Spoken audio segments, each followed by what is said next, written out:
although we're already anticipating the upcoming Eurobaskets, I think that we have to wrap up the yearly transfer window, the summer free agency that we had, because we had a lot of moves.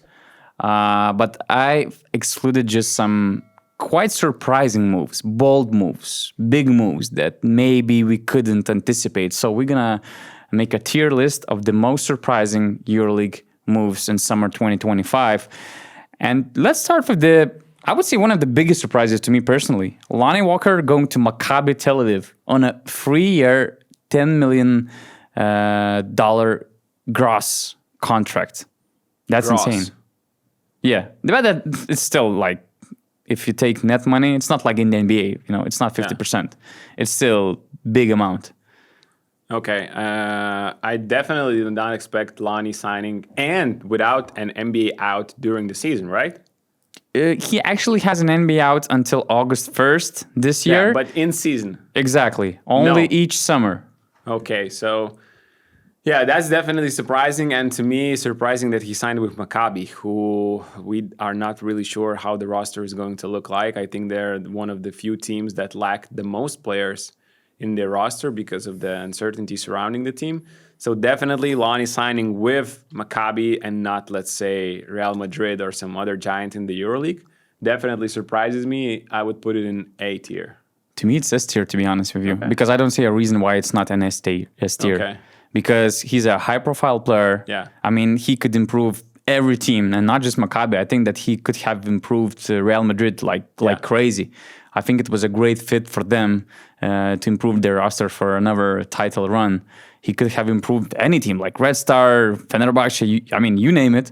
But he picked Maccabi. I heard that they probably offered the most among all those teams. Mm-hmm. Exactly. And this might have been something he was chasing. Maybe he liked the role. I mean, he's going to be the alpha dog on that team, that's for sure. But Maccabi was also kind of desperate to make the deal because of, as you mentioned, uncertainties, tough market for them. It was really hard to recruit a lot of star players. I heard that there were more names on their shortlist, but just nobody went there. Yeah. And maybe they had to make some bold offer to Lonnie Walker. Okay, yeah, S tier, and he is going to average 20 points. I mean, for the way Oded Katash runs the offense in Tel Aviv, I'm not surprised if Lonnie Walker is top scorer next season in the EuroLeague or among the top scorers. So, yeah, S tier because of very, very surprising move. Vasilij Micic signing a 3-year deal with Hapoel Tel Aviv, almost $6 million per year. A, just because I think he said it that I don't want to go to Hapoel, and then he actually went to Hapoel. Or maybe that was a rumor that he had said that. But the money is insane. They had to overpay. They're playing in an empty gym, and that's going to be sad seeing Vasilij Micic playing in an empty gym. So it definitely surprised me. The money surprises me. So maybe A or S again. I'm A because, I mean, it's been so anticipated. The whole drama, it was already kind of getting boring, I would say. The only surprising thing was the money. Other than that, I mean, Hapoel was the name on the list even before the last season concluded. I mean, they were trying to get him on the roster for 24-25 season. So nothing surprising there, but yeah, the money, the scale of the contract, of the whole free agency, how he kind of put so many teams on weights. I mean, that was big. So definitely at least A tier. I agree. Filip Petrushev, though. I mean, it felt like he was always between Olympiacos and Red Star. I heard that there were some intentions to have a shot in the NBA. And suddenly he signs with Dubai. That's A to me. I don't know. I put him at B in my list. But I did not expect a move to Dubai. I expected him to stay, actually, in Crvena Zvezda. Yeah. He had a nice season. He was super solid, did everything there, helped the team. But I think it was a better fit for him than Dubai in Red Star. I don't quite understand the fit next to Bertens. To me, they bring kind of both I think same it's too problems. early to say. I think it's too early to say just because we don't really know if he's going to play the 4, the 5, how the coach is going to use him. Because I've heard that Petrushev wants to play one role, the teams want to see him in another role, and all that stuff behind. Like, there is a lot with Petrushev going on, on and off the court. So he wants to play as a foreman. I don't really know what he wants. So it's just, I think he's a great player, and I expected him to see in a really, really good team in the EuroLeague and not a newcomer, let's say, although they have a solid roster as well. To me, it's B? A. Okay. Dante Hall going from go Baskonia to Olympiacos. You go to first. me, it's something between. Okay, to me, it's A because he is not that high caliber, not the top status player in the EuroLeague, so I could put him as an S tier. But to me, it's A because I didn't expect him to walk away from Baskonia because everyone knows how hard it is to get away from Baskonia when you're under the guaranteed contract. Red Star tried before, did no chance, and suddenly Olympiacos thing happens. They pay a buyout, and I knew that Olympiacos were chasing a really high-level center, but I just couldn't anticipate it could be Dante Hall just because of the reasons I mentioned. So to me, it was a shocker. So you think it's an 8 here, right? Yeah, and So also far- because I broke the news on my birthday. Basically, we both were that was going to the crazy. concert, so that also adds to my pick to A tier. I still have a video of him breaking that story, going to a concert, 8:45 p.m. I think it was. And I was a bit drunk already, by the way. Yeah, not a bit, but It was a day off. Officially, it was a day off Not for a me. bit, but okay. But so far, you're putting every player in a 1 tier higher than me because I thought this was B tier because I think Olympiacos lacked this rim roll lob threat center. They had Mustafa Fall, they had Milutinov, and Dante Hall brings a lob threat, alley-oop threat to Olympiacos, and just a shot blocking maybe that the other two guys did not have. So I kind of expected them to go, searching for this profile player. But it's your tier list, so we can put it at A No, as well. when we're between tiers like A and B, it's like about doing a roundup of the numbers. So let's go for a higher one. So Dante Hall, okay. A. TG Shorts. Let's go to the north. TJ Shorts, B. I did not want him in that team, but I kind of expected Pau to go for him. And somewhere in the middle, this really happened. But we have already talked about this. I wish he ended up in a different team, playing under a different coach. I'm really interested to see how different TJ Shorts is going to look like this season. I'm not saying worse, just different. Because I'm not expecting Ergin Ataman to all of a sudden play Thomas Isalo system and just, maybe the players themselves will talk about it and make it happen because it was really efficient in Paris and everywhere else TJ played. But yeah, B for me. I'm going to probably agree with you because I'm looking at this from the insider's perspective. I mean, Panathinaikos were among the front runners to get him from the beginning.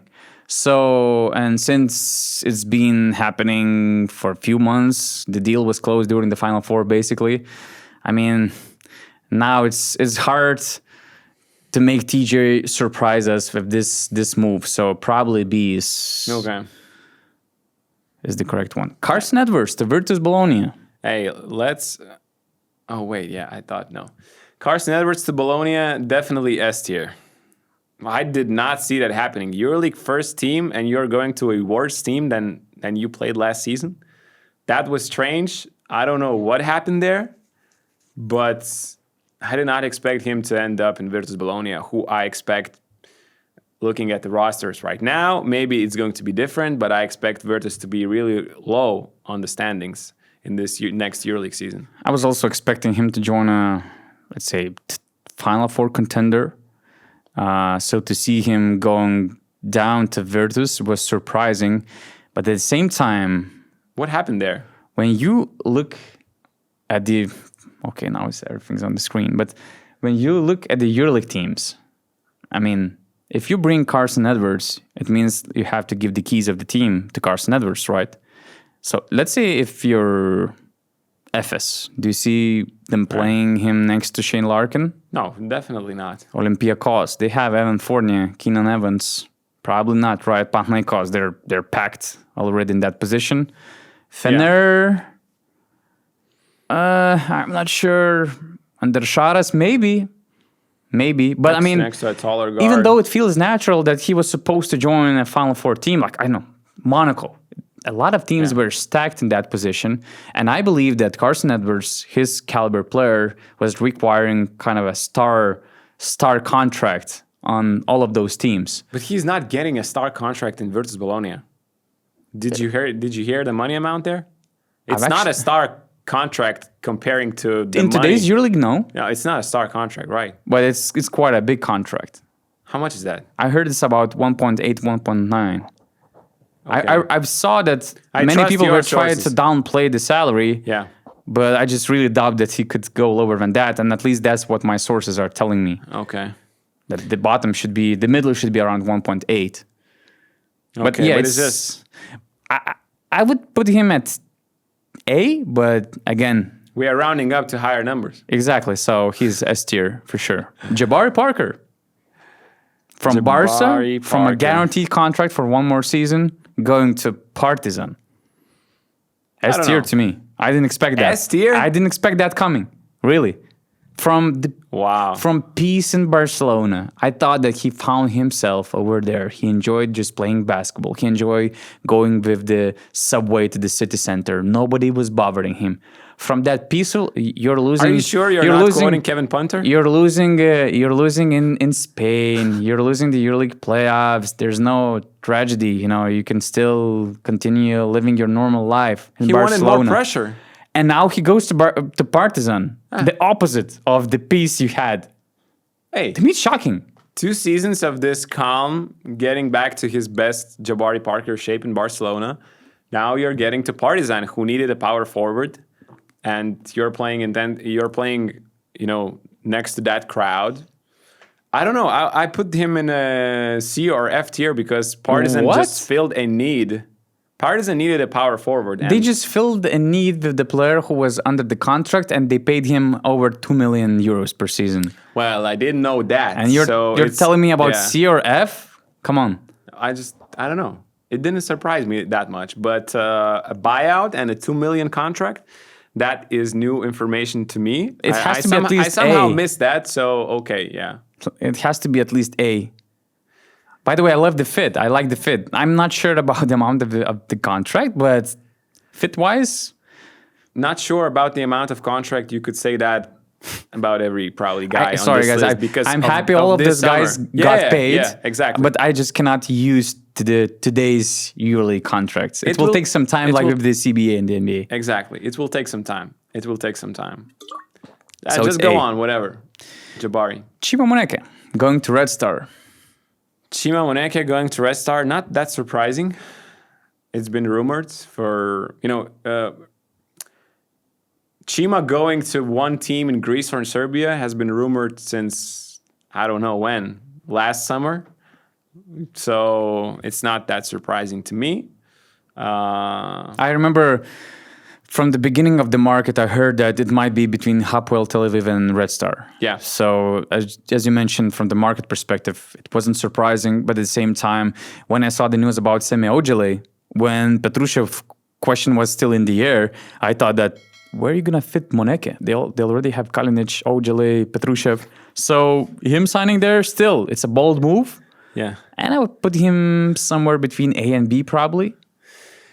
I would go with B because it was really not that surprising. And then it's just funny that on Chima's channel, which is amazing on YouTube, the second most favorite video is EuroLeague Game Day at Partizan, 270K views. And he... 270? Yeah, it's a lot of views. And the thumbnail is craziest fans in Europe, ? And, he did the same thing when playing Crvena Zvezda, and it was like just Chima Moneke, EuroLeague game versus Crvena Zvezda. And now he's going to Crvena Zvezda. So I'm not trying to start anything here, so just... Wow, you are a rat, Augustus. No, it's great content he makes, so... Yeah, I And think he that is going to play his for channel a- now. Oh yeah, it's going to explode. yeah. I mean, it has already exploded 68K subscribers, but it's just gonna grow insanely next season. Marko Guduric. This was high on my list. I didn't expect that coming. I mean, really thought that no. he gonna either stay in Fener or maybe surprisingly moves to Red Star. But Milano? Okay. Milano? Yeah. Definitely S tier to me. Marco. Winning the championship and leaving to secure a bag. That's how I see this move. I understand it. Congrats to Marco. You know, I mean, you win the championship and then you get a bag in Milano. And he played many good games last season. Oh. He was really important. Yeah. He was, but at the same time, he was important. He was a really important piece to Fener, and I wished for Fener that he stayed. But at the same time, they couldn't afford him on a, let's say, star contract. Basically, they had to pay him more than, I don't know, Wade Baldwin, Nigel Hayes-Davis at the moment, or the other guys. So if that was the main problem, I kind of get it. But still, Milan, they did a bold move to me. Yeah. I didn't expect that coming. I remember, probably everyone remembers that time when Guduric had almost a fight in Milan where Kyle Hines actually started it because Guduric was pointing fingers and probably to Messina. Now he's going to play for Messina. Yeah. I'm not trying to start something again. Now you're trying to start something. But it's just it just means that all those emotions, all those dramas, they're just like nothing. Long term, nothing. We have a video on our channel 3 years ago. Guduric shouts at Messina and a fight emerges. And the thumbnail is what happened, and those two are pointing fingers to each other. Now they're going to be coach and player. S tier. Definitely S tier. Nigel Hayes-Davis, the only, I would say, NBA signing, moving from Fener to Phoenix, but I thought that we had to include it. Yeah. Also because Fener didn't make any bold move yet in the market. Come on, we got to fill out CNF. This is not surprising. Nigel had done everything in the EuroLeague. And I think he has a great chance to be He says F. Okay, continue. No, I said C. CNF, you mentioned. No, I mentioned we have to fill out C and F. Okay. And that is C for me because Nigel Hayes-Davis has proved he can do everything in the EuroLeague. And I think he has a better chance than Micic and then Sasha Vezenkov to actually make the rotation in the NBA. I think he can be a solid piece in the NBA just because he can play on both sides of the court. He knows how to do basically, what the NBA needs from that position, shooting and defense. So, and he plays way better defense than Micic or Sasha Vezenkov. So it was a logic move. Not surprising. I mean, he has done everything in the EuroLeague. What else? The main surprising factor to me is that now in Phoenix, he went there for a minimum contract, which means $2 million, and basically after taxes, you're having $1 million or something. But that's the dream, NBA. And he left on the table 3-year, €9 million offer from Fener. That's a big difference. If it doesn't work out next summer, he's going to get just the same deal. Probably that's been the case. I think that's been the case, and I'm just speculating, but I think that it went something like that. Okay, Nigel was about to chase his NBA dream, and as I mentioned, there are a lot of reasons to expect that he can follow Gershon Yabusele's footsteps, the way successful he was there. At the same time, if things go wrong, as I mentioned, all the EuroLeague stars that were about to come back, even though they didn't play that much, you could say that they could be out of their rhythm. They increased their value returning to the EuroLeague after 1 or 2 tough NBA seasons.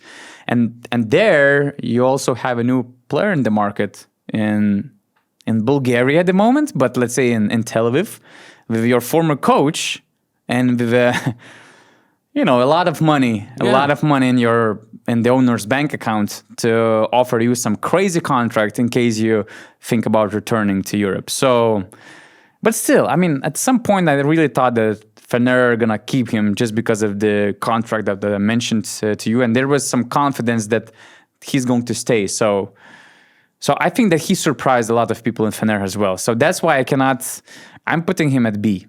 So between B and C, we have to go with B, my friend. Sorry. Yeah, but then we need to do only the tier list with 3 levels. I mean, you're putting everyone in S, A, or B. So what's the interesting point here? I mean, come on. C or F, we got to fill it out somehow. This guy. Schengelia and Clyburn. I couldn't separate them because the whole package to me was shocking. I didn't expect this package to land in Barcelona. But I want to give the floor. The floor is yours, Augustus. I want to hear you. Your heart. What your heart is saying. Definitely way more surprising than Nigel Hayes-Davis. So if we put him at B, then this needs to be higher because I did not expect Barcelona to go for, older guys. I mean, okay, they're replacing Abrines and Jabari Parker, so it's kind of, similar age. Will is 35 already, so and Schengelia is not. He turns 34, I guess, in October. Yeah, so and they got long-term deals, 2 and 3 years, surprisingly as well. So I thought that they were about to get some reinforcement in the backcourt. There was something that they were missing. Point guard. And I get that La Provitola is coming back, but still, I thought that they were some solid guard away. I'm not from solid, but from star level guard away from being really, really good team. And now you see them investing in Clyburn, Schengelia. They already have Billy Gomez and Vesely. Yeah. I mean, I'm not sure. Especially when I think that Clyburn would be the best playing as a 4, but now he will be forced to play as a Freeman, I guess. So to me, it just doesn't make sense. And that's the most surprising part to me, that they invested so much money in bigs, in Clyburn and Schengelia. Yeah, and Schengelia is not... I mean, Jabari was great at spot-up three-point shooting, and Schengelia is, despite his percentages, whatever those may look like, his reputation is he's not a shooter. You have Hernan Gomez and Vesely, who are not three-point shooting threats on the court, so I'm not sure about the spacing either when they're playing together, so it was surprising for me. I would even go for S here. You sure? Surprising. Okay. I was about to go with A, but since we tried to play democracy over here, we have to go with S tier. Hey, you made the rules. We go for higher grade. Nikola Mirotic to Monaco. Not surprising at all. It should have happened like F? 2-3 years ago, but he went to Partizan. It's a great signing. I mean, Monaco got even better. They made the final last year, and somehow they got Mirotic. They got Kevaris Hayes, right? Yeah. And Johan Makundu. So I think they're even better than they were last season, and they made the final. Although Daniel Theis' situation is kind of interesting. But this is... Mike James' situation is also kind of interesting. Yeah. It's always interesting situation in Monaco. Another day in Monaco. But they figured out. Somehow they're going to figure it out. But Mirotic to Monaco, not surprising at all. Should have happened 2 years ago. Isaiah Cordinet going to Efes. Not surprising either. I mean, he's playing great basketball, and Virtus was in the bottom of the standings, so I think he's a really great fit to any contending team in the EuroLeague, and because he plays both sides of the ball, and so Efes kind of needed someone there because they missed a lot of guys. They lost a lot of guys this offseason, and I think it's an upgrade for them. Oh, yeah. I love the move. I love the guy. He's a perfect glue guy for any title or Final Four contender. But I didn't see that coming for Efes. I really thought that he might join some other team. I cannot name a specific team. I remember there were some rumors about Olympiacos. A lot of teams would have benefit from having Cordinet. Yeah. So I think that Efes made a great move. Oh, yeah, absolutely. But, Efes were in the playoffs last year, so they are kind of like already contenders. So I could see this move. And not that surprising, but I think it's a great move. So I hear you saying something like C? Yeah. I put him at C. I would go with B then. Yeah. See? Every time you the same ruined situation. with Schengelia and Clyburn, so I have to compensate somewhere else. Nigel Williams-Goss. He signed with Žalgiris just to, let's say, increase the anticipation. He signed with Žalgiris before the season has concluded on Olympiacos. Many thought that Nikola Milutinov is a real live example of waiting until the season concludes and then benefiting from it. And I heard some people saying that if Nigel Williams-Goss was about to be more patient, he could have expected getting even more than 2 million offers in summer. The way point guard and guard market in general was, crazy, escalating. So this is surprising part to me that he signed so early with Žalgiris. All the respect to our green guys, but with Žalgiris. Coming from Olympiacos, playing a big role over there. He was playing big minutes, over 20 minutes. Yeah, he was basically playing Slukas minutes before he made a move to Panathinaikos. He averaged 22 minutes this season in the EuroLeague, I think. Yeah. So offer was generous, 3-year contract, but I don't see why Olympiacos couldn't come up with a kind of a same offer or any other team. So I don't know. But looking from Žalgiris' perspective, this was not surprising at all. Because they wanted him since 2017, 16. And they badly needed this type of player throughout the whole season, a true point guard. So true point guard in the EuroLeague, there are only a few of them. Rokas Jokubaitis, him, Nick Weiler-Babb for that position, Trent Forrest maybe with 1 season of experience in the EuroLeague, and Goss. So from Žalgiris' perspective, this was not a surprising signing, although him signing so early was a surprise to me. I thought he's definitely going to wait, but Žalgiris did a great job because if Sylvain Francisco waits a little bit longer, he was getting, I mean, if people are saying that somebody was going to pay Williams-Goss around 2 million, Žalgiris signing Francisco for around 1 million and even like less, it's a steal. Freaking steal of the summer. So from one point, it's surprising. From players' point, surprising. From team's point, not surprising. I got C. Okay, list. C. And Darius Thompson. FS managed to get him out of the contract that they had, 2.3 million for the last season. Not surprising. To me, this is a surprising part because I thought that they're gonna get stuck with that contract until it concludes. So to me, it was this little surprising part. Going to Valencia, maybe makes sense. Nothing surprising, really. I mean, since probably last summer, they kind of wanted to get rid of him after the first unsuccessful year. So I was 99% sure he was going to end up on a different team this summer. One way or another, somehow. I thought that it might be Milano. Okay. Because of his But you still thought he's going to... Somewhere. Yeah, going somewhere, so... You sound like F. Let's fill out the tier list just because. Sorry, Darius. I mean, it's not a bad signing. It's just a not surprising one. Okay. And that's what we were trying to tier list. I think it's a nice tier list. If you put Cordinia somewhere, like you could have a nice pyramid. Well, no? He needed to be on a better team. I think this is a good list, although every player is a little bit too high because of Donatas. Wow.